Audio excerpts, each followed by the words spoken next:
Good evening, everybody. Welcome back to another video.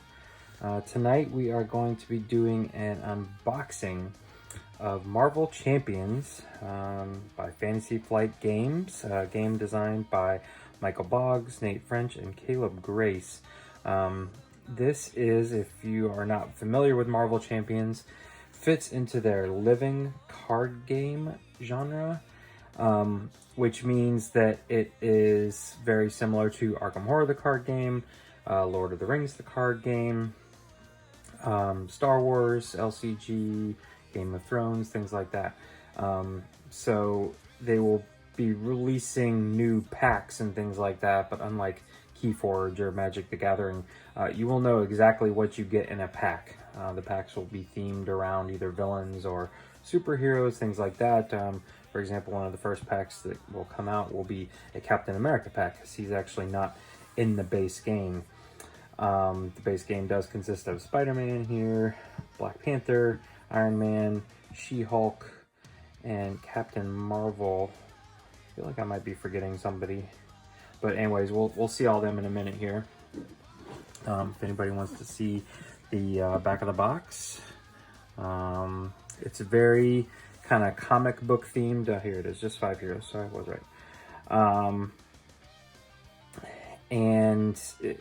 The art is all animated art. There's no screenshots from movies or anything like that, but you can see the health dials. These are all very familiar. The cards, things like that. So it is a living card game, and much like what Fantasy Flight always does, it will be solo playable right out of the box.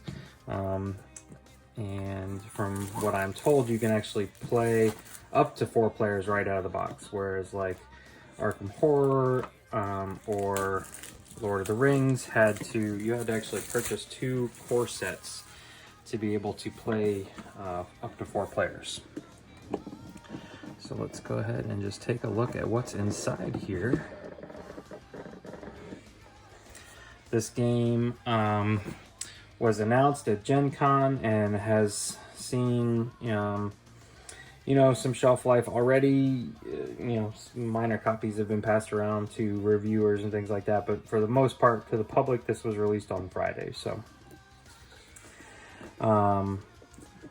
much like Fantasy Flight, you've got to learn to play booklets. Looks pretty standard here. Lots of visuals. Lots of setup. Again, very comic book artistic. This is just rules reference. Let's see here. We've got some cardboard chits. These look to be most of the dials, and then a whole lot of health. I'm assuming this is probably health, and I believe the other thing is called thwart or scheme. So these are all just the trackers, and it's really it. It looks like just 2 pieces of cardboard, so not a whole lot to keep up with, which is nice. It's basically just going to be a bunch of cards. So we'll set that off to the side here. These are used to build the health trackers. These mini cards are what's the word I'm looking for? Things like stunned, tough. They're characteristics that your character can earn throughout the game. They don't stick around for a while. And so then we have Spider-Man starter deck. Do not open until ready to play your first game. Let's see here. This looks to be like a whole bunch of other cards. I wonder what else this says. Rhino starter deck. So I'd assume this is like the starter deck for the villain. Captain Marvel starter deck. Okay. And a whole bunch of other cards. Rhino, which is interesting. You would have thought that Rhino would have been inside the Rhino starter deck. So let's take a peek at what's inside here. What is nice, for anybody that is a fan of Fantasy Flight, you are probably noticing this if you haven't seen it already. this is the first time I have seen a Fantasy Flight game that did not have their standard cardboard, you know, 3-fold with the trough in the middle insert. This is actually a viable plastic insert. Here you can see that it is designed to hold these cards. Looks like there's plenty of room for sleeves, which is nice. Built right into the box. So not a huge need for a storage solution, but we're going to see what we can come up with here. Because obviously these wells, you don't just want to be dropping everything in here and having to pull them out. So I wonder if these dials will fit in there. It doesn't look like it, does it? That looks way too big to fit in there. So, but we are going to need to figure out a way to keep these organized, but we'll come back to that in a minute. All right, so this says Rhino starter deck. Do not open until ready to play your first game. Well, there's a Rhino. Villain, Rhino 2. So from what I understand, I wonder if these are all the same color backs. No. There's like different stages of Rhino that you'll have to defeat. So as we're attacking him, we'll have to defeat stage 1 Rhino and then stage 2 Rhino, and you can see that his attack strength increases as he gets higher there. And this is like his scheme, main scheme, you can see. And this little icon here means 7 scheme per player. So that's how it scales from 1 player to, say, 4. Armored Rhino suit, charge. So these appear to all just be Hydra Mercenary, Sandman. So some of these are just kind of like event cards that do, or this one's an attachment. These are attachments so far. These are obviously like minions. A lot of these guys are characters in the, you know, Marvel universe that we're familiar with. These cards are called Treachery, which I assume is just an event like this one. When revealed, give Rhino a tough status card. That's the word I was looking for, status, earlier. So basically I would assume that these are the, you know, goes in Rhino's deck. Side scheme, Hydra Bomber, Explosion, False Alarm, Advance. Ooh, there's Venom. Caught Off Guard, Gang Up, and Shadow of the Past. So I'm not gonna look at these too much. But that's what Rhino's deck looks like. It says, do not open that until you are ready to play. So I'm going to try and keep it in order here and tuck that one back in. Where was Spider-Man? So let's take a look at Spider-Man real quick.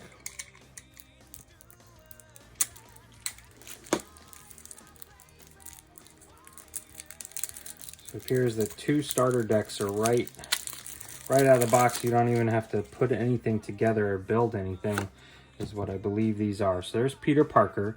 And one of the cool things about this game that we've never seen before in a Fantasy Flight LCG is that there are 2 sides to all the hero cards. You have your alter ego, which is Peter Parker, which means he's kind of safe, and he can do certain things like recover as Peter Parker, and he's got, you know, a few you know, abilities he can do. And he actually has a larger hand size. You can see his hand size is 6. Hit points are 10, same size, but over here his hand size is 5 and his hit points are 10. So yeah, I can actually prep better as Peter Parker, prepare more, and then flip over. And when you're Spider-Man, you're going toe-to-toe with the villain, so they're actually going to try and hit you, take away hit points. And when you're Peter Parker, they don't know who you are, so they're going to try and scheme against you and advance their agenda. You can see Spider-Man's deck includes lots of allies like Black Cat, some defensive abilities, enhanced spider sense, backflip, swinging web kick. So you can see these are events, support card, upgrades, just all sorts of cards. Daredevil, Jessica Jones, Justice, great responsibility. Interrogation room, surveillance team. I thought that was another ally. Mockingbird. So I mean, they're really diving deep into the Marvel universe here, and this is just the core set. There's so much they can pull from here. Avengers Mansion, Helicarrier. These are places. And then here are these last couple cards go into, either get set aside or they go into the Rhino deck here, the event deck. You can see the card backs match. This one should have, okay, eviction notice. These card backs match the the enemy deck, the Nemesis deck. So you could actually pull this on Rhino's turn, and this goes directly to Peter Parker. He's dealing with an eviction. So this is something that you only put into Rhino's deck if you're playing with Peter Parker, and each hero has their own obligation and their own nemesis. For him, it's Vulture.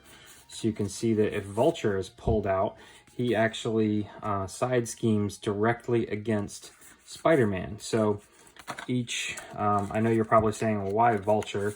There's a whole lot of other people who are bigger nemesis, but for example, Green Goblin is one of the first expansion packs that Fantasy Flight has announced already, and it's a a villain expansion pack, so it'll have the scenario, the Green Goblin scenario. So obviously they weren't going to make Spider-Man's nemesis be Green Goblin if he's going to be a main, get his own expansion. So that is pretty interesting there. And last but not least, let's take a look at Captain Marvel, just for some variety. I'm not going to go through all these cards because that would just make for a very long video. But we can take a quick look at Captain Marvel. So again, this is a starter deck for Captain Marvel, Carol Danvers, the alter ego side, and then here is Captain Marvel. She gets Spider-Woman on her team, Crisis, Photonic Blast, Energy Absorption, Alpha Flight Station, her helmet, Captain Marvel's helmet, Cosmic Flight. And now you can see here that we have gotten to 15 out of 15 for Captain Marvel. So these first set, starting with Spider-Woman, going through, and you notice they all had artwork that featured Captain Marvel on them. These will always be in Captain Marvel's deck. Spider-Man's deck was the same way. Now at this point, this deck, the rest of her deck is built with the aggression keywords. And so these could actually, you could take the aggression cards, Hulk, Tigra, Chase Them Down, Relentless Assault, Uppercut. You could take and build an aggression deck with Spider-Man. You would just take Spider-Man's first 15 cards, you'd pull out all the red aggression cards, and then you would add in some neutral, basic. You can see the Mockingbird here is basic. Now there was a Mockingbird and a Nick Fury in Spider-Man's deck. You can have one in each, a copy of one in each deck, but you just can't have two Mockingbirds out at the same time because there's only one Mockingbird. So that is something to keep in mind, that they've given you these starter decks here, but they you need to make sure that you are paying attention to the rules. So her obligation is Family Emergency, and then her, I'm not super up to date on my Captain Marvel lore, but Jan Rogue is her nemesis, Captain Marvel nemesis. You can see right there. So if his card comes up in the Rhino deck, she will have to deal with him directly.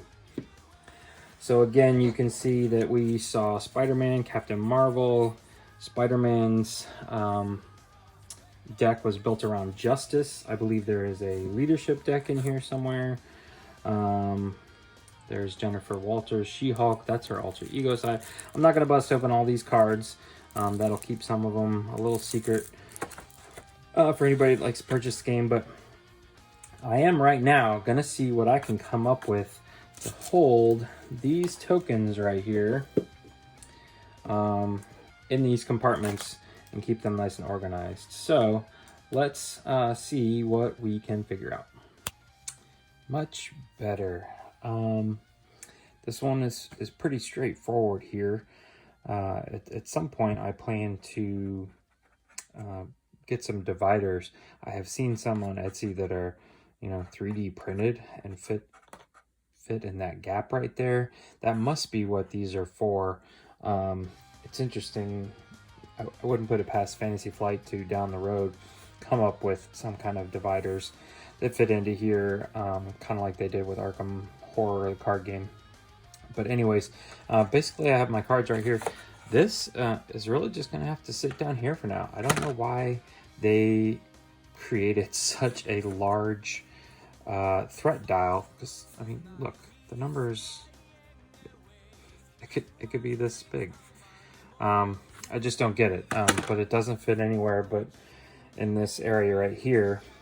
But all I did was take these small plastic containers here, which I had on hand as part of a purchase that I made on Amazon, and I will put the link below. I forget the name of the company that makes these, but basically they're just little like bit boxes, and they came in a 12-pack, and I think it was like 15 bucks or so for the 12-pack. So, you know, certainly not super cheap for just organizing your chits here, but I guarantee you will use something like this before. I have used these. I use these in Terraforming Mars to put each individual person's colored cubes in there and just hand them their little box. But you can see I've got my threat tokens here, and they just drop right down in there. This is flush. My health dials are right here, and in this one I've got the health tokens, and these other, the first player tokens. These other ones are just so big they just kind of sit on top and are easily pulled out. In here, this is a Zen Bins. I also had this on hand. I haven't decided yet whether I want to stick these smaller cards, you know, to give them a divider and stick them in there. But for right now, these little Zen Bins are so handy. I know Miniature Market sells these along with many others, but Miniature Market will sell them for you for like $1. But you can easily pop these out and the whole stack comes out, or you can just pull from them individually. So you can just set this off to the side, but this plus this fit in this little space so nicely. Obviously the cards are in there, and one thing I did go ahead and do, which I advise a lot of people to do, is I took the cardboard after I had punched out the chits and I stuck it in the bottom there. That way it raised up for now the entire level of my board, so that after I put in my, actually I have to learn to play upstairs because I was reading it last night. It raises everything up so there's less likely that things are going to shift. And so this is much more, it's not flush, but it's closer to being flush, especially if I put another book on here. Obviously the lid's going to close over top of it, but that's basically it, guys. You know, it's pretty straightforward. It's mostly cards and chits, but I will put a link to these in the description below, and to these at Miniature Market. These are just super handy for any mini American or mini Euro size cards decks that you have. So yeah, there you go. Hopefully you guys enjoyed this video. If you did, please consider giving a thumbs up. If you enjoy these DIY type storage videos, please consider subscribing to the channel, because basically every game that I own, if it doesn't come with a storage solution right out of the bat, I'm going to come up with something for it, and I'm going to post it on YouTube for you guys to hopefully replicate. And the whole point is to do it cheap and to do it nice looking. Get it to the table easily, easy cleanup, so on and so forth. So again, thanks again for watching. Have a great night.